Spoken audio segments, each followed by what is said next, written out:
I love America, and I hate Bud Light because it's full of queers. Yeah, freedom.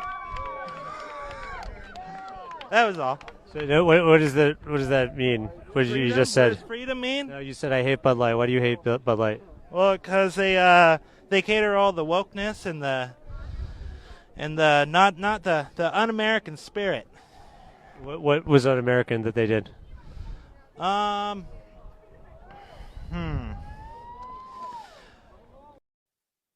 The war for your mind.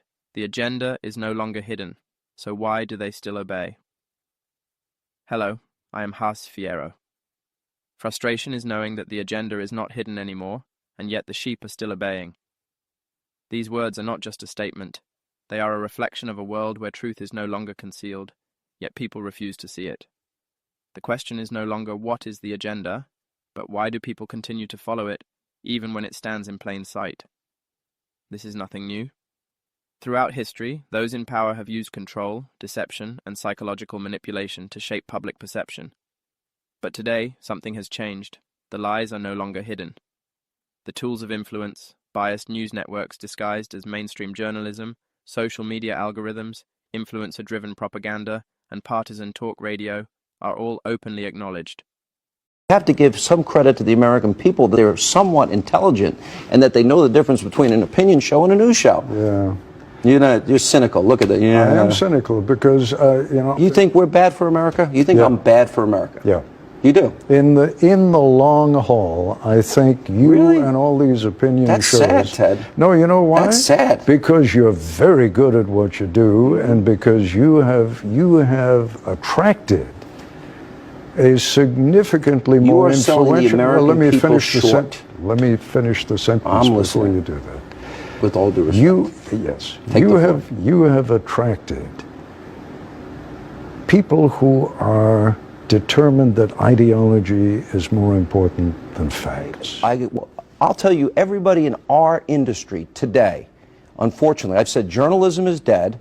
We have an information crisis in the country. You've said journalism is dead. I believe that. Do you think it can be revived? And what'll it take? That's a really interesting question. And I say this with all due respect and a compliment to you and your work during the Iranian hostage crisis. I don't really believe it can. You're absolutely right. We are stuck in an ideological rut. And programs like yours, popular as they are, haven't helped. And I Disagree. I said the same thing to I O'Reilly, disagree. and I've said the same thing of Rachel Maddow's program. I disagree with you. Do you? Yes, because Americans know Sean Hannity is a conservative. Yeah. There's no pretense here. I'm not Ted Koppel. Right. I am a person, it's branded. This is a conservative show. Yeah. Do you think there are many people in America that don't know I have a point of view that's conservative or that Rachel is a liberal? That's not my point. So that's the editorial page of a newspaper. Do you against the editorial pages? No, I'm against the editorial pages taking over from the front page. Okay, that's a good response. I'm against the editorial page becoming the economic engine, the economic engine of the network. And yet, people continue to listen, follow, and comply without question. How did we reach this point? How is it playing out right now? And most importantly, how do we break free? History is filled with moments where people blindly followed, even when the truth was clear. The Roman Empire kept its citizens pacified with bread and circuses, distracting them from corruption and decline. The people saw the rot, yet they accepted it because questioning the system meant stepping into uncertainty. The Nazi regime used propaganda to shape reality, despite mounting evidence that the path was leading to destruction. Many citizens knew, but fear, social pressure, and cognitive dissonance kept them compliant. The Cold War era was built on manufactured narratives, where governments controlled perception to maintain power. The public suspected the deception, yet obedience continued because the alternative, questioning authority, was too dangerous. Every time, the signs were there. The agenda was visible. And yet, the masses obeyed. Now we stand in a new era of control, but this time, it is not through emperors or dictators. It is through algorithms, narratives, and engineered division. How it applies now. The illusion of choice. You believe you are free, but every decision is subtly influenced. Your newsfeed, your recommended content, your conversations, They are all shaped by unseen hands. The agenda is not hidden, it is embedded in everything you consume. The weaponization of fear. They no longer need to enforce control through direct oppression. They make you afraid of stepping out of line. Fear of cancellation, fear of exclusion, fear of losing comfort. These are the chains of the modern world. The division strategy. They do not need to silence dissent when they can make the masses fight each other.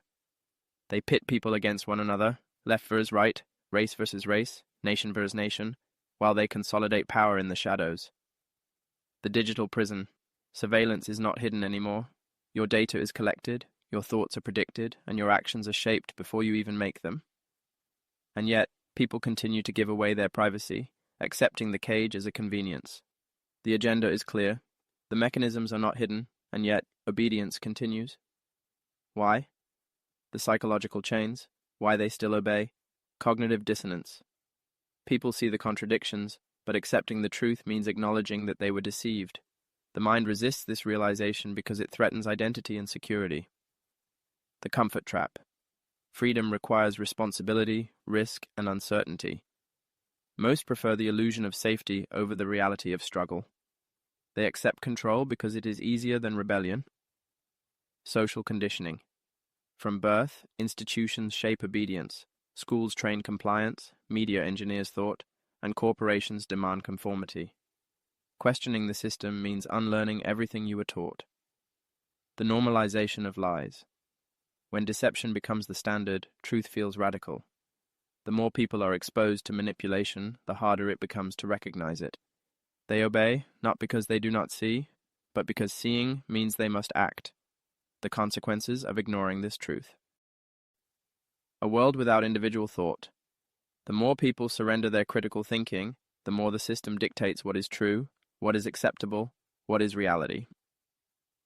Total surveillance and digital tyranny. If you accept that your thoughts can be tracked, filtered, and controlled, you will eventually accept that your actions can be dictated too. Perpetual division. A society consumed by infighting cannot unite against the real enemy, the elites who benefit from the chaos. The death of free will. If people do not reclaim control of their minds, they will exist only as biological machines, programmed by external forces.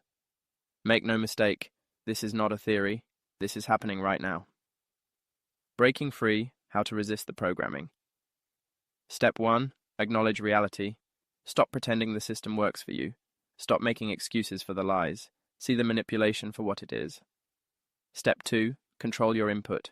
They control you through information. Curate your own reality. Question every source. Seek knowledge outside mainstream channels. Step 3, reclaim your mind. Your thoughts are your power. Develop critical thinking. Do not react impulsively to narratives designed to provoke you. Step 4, disconnect from the system. Break the addiction to distractions, to digital control, to engineered division. Reconnect with real people, real conversations, real thought.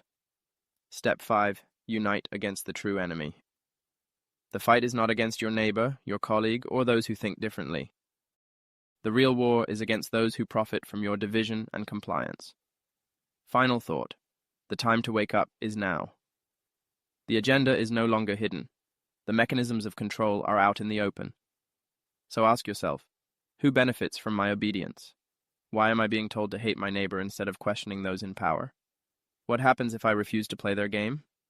You are not a sheep, you are not a pawn, but only if you choose to wake up.